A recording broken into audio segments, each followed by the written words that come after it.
स्प्रह भाव वाले मल पटलाव लिप्त तनवः मल के पटल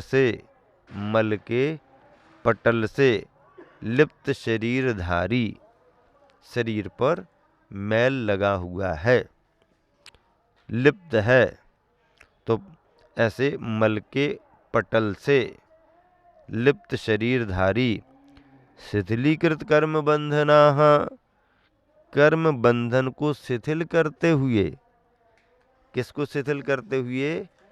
कर्म के बंधन को शिथिल करते हुए। कर्म का बंधन बड़ा मजबूत है भैया। हाँ, रस्सी सांकल कमजोर हो जाएगी, लेकिन कर्म का बंधन जल्दी ढीला नहीं होता। आदिनाथ भगवान को कर्म का बंधन 83 लाख वर्ष पूर्व तक घर में रोके रखा। तीर्थंकर बनना तो है, लेकिन अभी तो रुकना है। 83 लाख वर्ष पूर्व तक आदिनाथ घर में रहे। इंद्र को चिंता हो गई, मामला क्या है भाई? इनको तीर्थंकर बनना है, धर्म का उद्धारक बनना है, धर्म का प्रचारक बनना है, धर्म के उपदेष्टा बनना है, और इनको तो अभी ख्याल ही नहीं आ रहा। हाँ, राजा बने, राजपाट संभाले हैं, अब उनसे कौन कहने को जाए? हैं? कौन कहे उनसे कि दीक्षा ले लो? आपको दीक्षा लेनी है, कौन कहने को जाएगा? इंद्र भी नहीं कह सका, कोई कह भी नहीं सकते, और किसी को पता भी नहीं था कि आगे ये क्या करेंगे, तो इंद्र को पता था। अब इंद्र कह नहीं सकता तो क्या करे? तो उसने अच्छी रचना रची। हाँ, कम आयु वाली नर्तकी को ले आओ और राज दरबार में उसे प्रस्तुत करो। जब वो अदृश्य होगी तो केवल अवधि ज्ञानी आदिनाथ ही समझ पाएंगे, बाकी कोई नहीं समझ पाएगा। सेटिंग करी, 2 नर्तकियां तैयार की, एक सी वेशभूषा, हाव भाव, और दरबार में उस सूक्ष्म परिणमन को कोई नहीं पकड़ पाया। आदिनाथ ने ही पकड़ लिया, और पकड़ क्या लिया, बस फिर तो उनको ख्याल में आ गया, अरे ये तो मामला ही अलग है भाई, ये कहाँ थे अभी तक, हमें तो और बहुत कुछ करना है। बस उनके अंदर की चेतना जाग गई। चेतना ऐसी जागी, ऐसी जागी चेतना कि बस फिर राजपाट ही छूट गया। जो कर्म आत्मा को जकड़े हुए थे, उस मोह भाव पर वैराग्य हावी हो गया। वैराग्य ने अपना प्रभाव जमा लिया। ऐसे कर्म बंधन को शिथिल करते हुए व्यपगत मदन दर्प रति दोष कसाय विरक्त मत्सराह, काम, अहंकार, रति, दोष, कषाय, विशेष राग तथा मात्सरी से रहित, इन सब से रहित। किस किस से रहित? काम भाव से रहित, अहंकार से रहित, रति, दोष, कषाय, विशेष राग, मात्सर्य आदि भावों से रहित। दिगंबराह, दिगंबर मुनि, दिगंबरा है कहा? दिगंबर मुनि चंड किरणाभिमुख स्थितियः, चंड प्रचंड सूर्य के अभिमुख स्थित होते हैं। प्रचंड प्रभाकर जब चमक रहा हो, तेज उसका हो, ऐसे सूर्य के अभिमुख स्थित होते हैं। सूर्य निकल रहा है उसको देख रहे, ऊपर चढ़ रहा उसको देख रहे, मुड़ गया उसको देख रहे। सर्दियों में नहीं, गर्मियों में सूरज जैसे जैसे बढ़ता है, गर्म होता है तो सहन नहीं होता। ठंड में तो अच्छा लगता है, देखते रहो, मिलता रहे, उसकी धूप मिलती रहे, लेकिन गर्मियों में उष्णता बहुत रहती है। ऐसे ग्रीष्म काल में भी जब आग बरस रही हो तब की बात है। ऐसे समय में योगी जन तप करते हैं, कर्म क्षय के लिए, कर्मों को शिथिल करने के लिए तप करते हैं। पद्यानुवाद में भी बहुत अच्छा लिखा गुरुवर ने, रवि किरणों से तपी शिला पर, रवि किरणों से तपी शिला पर सहज विराजे मुनिजन हैं, सहज विराजे हैं। शिलाओं पर, कैसी शिलाओं पर, कैसी शिला पर विराजे हैं? रवि किरणों से तपी, गर्मी की बात चल रही है। गर्मी जब आती है पत्थर गरम गरम हो जाते हैं, और पहाड़ के देसी पत्थर तो फिर भी ठीक हैं, तुम्हारे मार्बल संगमरमर तो और ज़्यादा गर्म होते हैं। हाँ, ठंड में ठंडाते भी हैं, गर्मी में गरमाते भी हैं, और बरसात में गिराते भी हैं। गिराते कि नहीं गिराते? ठंड में ठंडाते हैं, गर्मी में गरमाते हैं, और बरसात में स्लिप करते हैं, गीले हों गिराते हैं। इसका नाम संग मर मर, मर मर संग, साथ साथ में। तुमने जितना हमें घिसा है ना, उतना ही हम तुमको घिसेंगे। संग संग संग, मर मर। हाँ, अकेला मर नहीं, संग मर मर। हाँ, गर्मी में गरमाते हैं, ठंड में ठंडाते हैं, बरसात में गिराते हैं।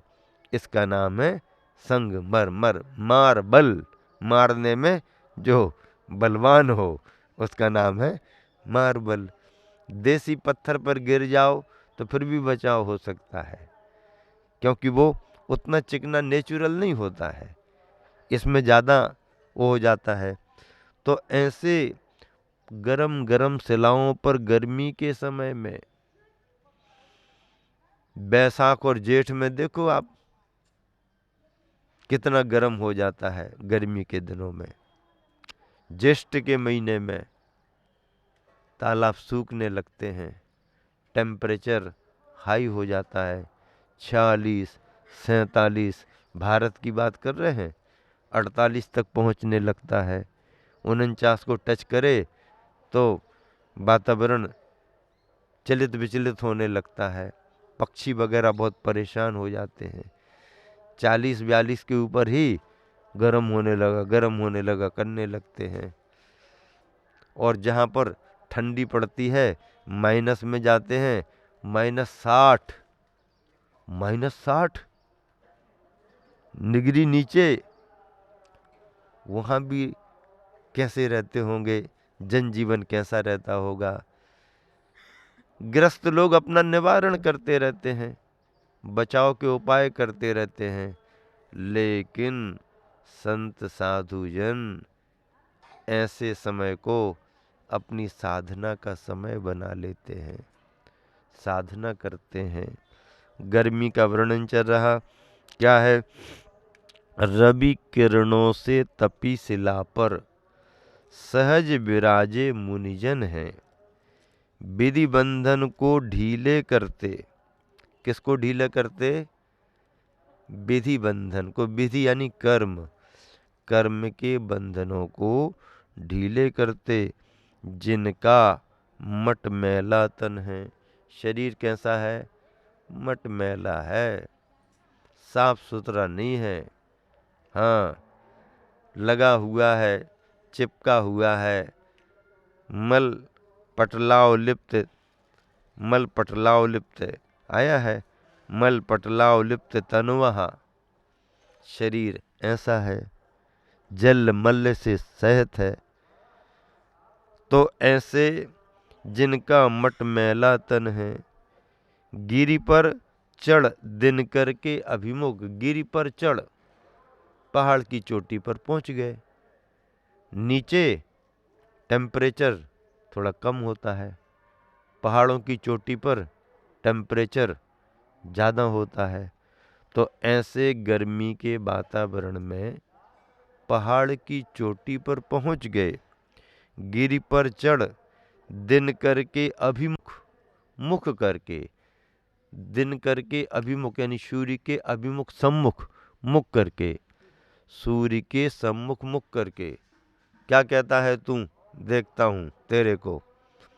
सूरज कहता है हम किसी से कम नहीं। तो योगी साधक कहते हैं ठीक है, तुम किसी से कम नहीं, तो हम भी तुम्हें देखेंगे, हम भी किसी से कम नहीं। चलो करो। चमचमाता है, तमतमाता है, आग बरसाता है। सूरज आग बरसाता है।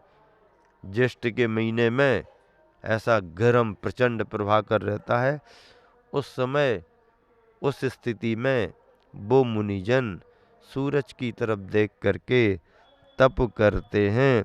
अभिमुख मुख करके हैं तप तपते, मुख करके तप को तपते रहते हैं।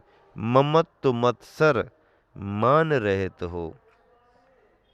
ममत्व भाव से रहित, मत्सर भाव से रहित और मान भाव से रहित। ये विभाव भाव हैं, स्वभाव नहीं है।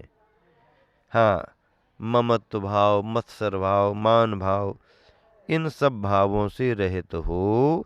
बने दिगंबर पथ नमते, बने दिगंबर पथ नमते। दिगंबर बने हुए हैं और ऐसे दिगंबर मुनियों को रास्ते भी नमस्कार करते हैं, सभी जन नमस्कार करते हैं। आकिंचन भावना की पूजा में क्या लिखा, सुर असुर पायन पड़े। ऐसे मुनिराज जो पहाड़ पर खड़े होकर के ध्यान कर रहे हैं, उनके लिए सुर असुर पायन पड़े। नगन पर तन नगन ठाणे, सुर असुर पायन पड़े। नगन पर तन नगन ठाणे। नग यानी पहाड़। नग का अर्थ क्या होता, पहाड़। तो नग को नगन कहा और दिगंबर मुद्रा को नगन कहा। तो ऐसे नग, नगन यानी पहाड़ पर जो दिगंबर मुद्रा के साथ खड़े होकर के ध्यान कर रहे हैं, उनके पायों में, पैरों में कौन पड़ रहे हैं, सुर असुर पायन पड़े। सुर और असुर, नर सुर किन्नर सब आकर के नमस्कार कर रहे हैं, क्योंकि वो मुद्रा तप की मुद्रा है, तपस्या की मुद्रा है। ऐसी उस तपस्या की मुद्रा को नमस्कार किया जाता है, क्योंकि तपश्चरण केवल मनुष्य पर्याय में ही संभव है। सबसे बड़ी बात, बाकी चारों गतियों में ये संभव नहीं है। स्वर्गों में इतनी सुविधाएं हैं और उनका सिस्टम ऑटोमेटिक प्लांट की तरह है, जिसमें सिस्टम काम करेगा, आप कुछ काम नहीं कर सकते।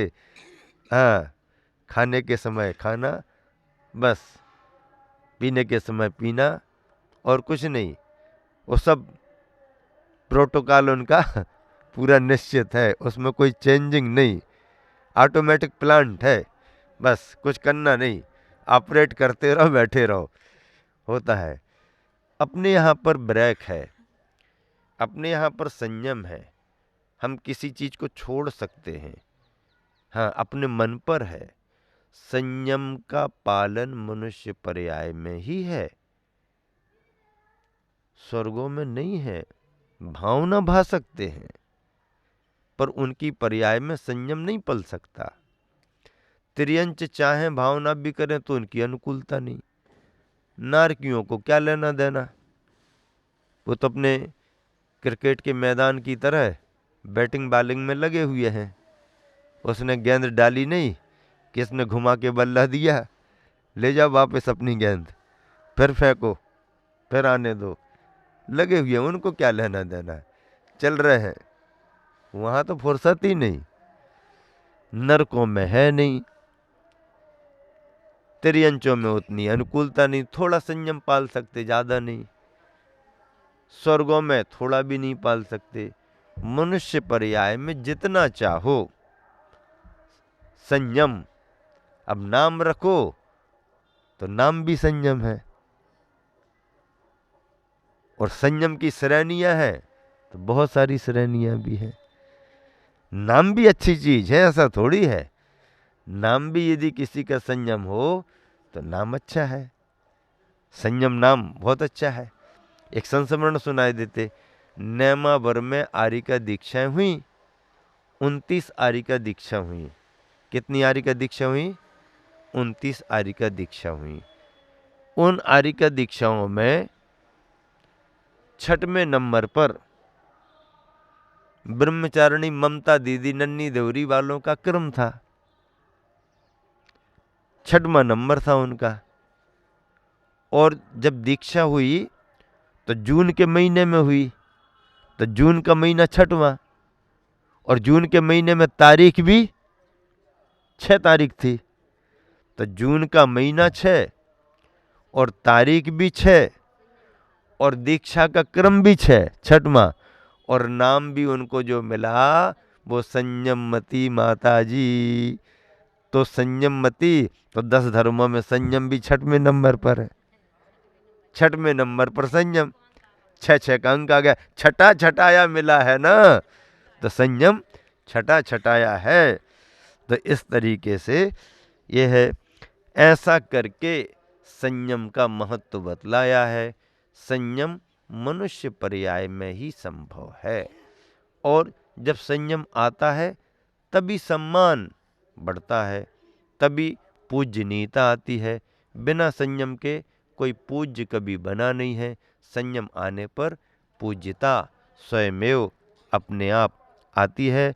ऐसे संयम को धारण करके योगी जन योग धारण करते हैं, और सर्दी गर्मी बरसात में अपनी आत्म साधना योग धारण करते हुए करते हैं।